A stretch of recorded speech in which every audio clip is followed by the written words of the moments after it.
सर्वसामान्यांच्या हक्काचा आवाज जागर जनस्थान।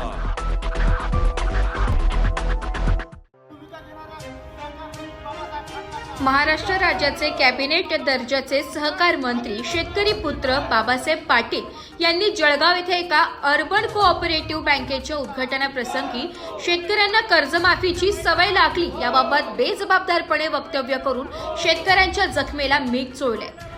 आधीच महाराष्ट्राचा शेतकरी कर्जबाजारीपणामुळे देशोधडीला लागला असून त्यातल्या त्यात अतिवृष्टीमुळे त्याच्यावर अस्मानी संकट आले असताना शेतकऱ्यांना मदत करणे दूरच पण शेतकऱ्यांच्या विरोधात बेताल वक्तव्य करून सहकार मंत्री बाबासाहेब पाटील यांनी आपली वैचारिकता दाखवून दिली असून त्याच्या विरोधात आज शिवसेना उद्धव बाळासाहेब ठाकरे पक्षाच्या वतीने झाशी राणी चौकात जोरदार निदर्शने करण्यात आली आहे। या प्रसंगी शिवसैनिकांनी बाबासाहेब पाटील यांच्या प्रतिमेला जोडे मारून जोरदार घोषणाबाजी केली व त्यांच्या वक्तव्याचा खरपूस समाचार घेत महाराष्ट्रातल्या युती सरकारच्या बेताल वक्तव्याच्या कारभारावर ताशेरे ओढले।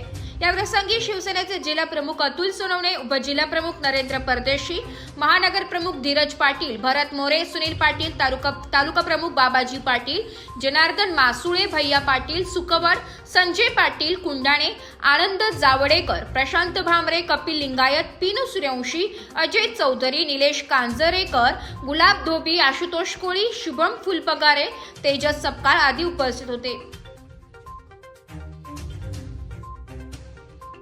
शेतकऱ्यांची चेष्टा करण्याचं काम हे भाजप सरकार सध्या चालवतंय। एकीकडे उद्धवसाहेब ठाकरे हे मराठवाड्यामध्ये आज शेतकऱ्यांसाठी हंबरडा मोर्चा काढतंय आणि कृषी सहकार मंत्री हे बाबासाहेब पाटील हे शेतकऱ्यांना ज्या मागणीवरून कर्जमाफी केल्यानंतर त्यांना ती कर्जमाफीची सवय लागते असं नालायकपणाने असं उद्गार काढून शेतकऱ्यांचा अपमान करताय।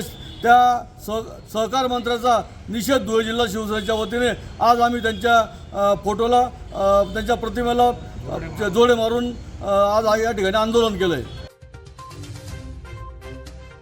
जागर जनस्थानसाठी प्रतिनिधी रूपक बिरारी, धुळे।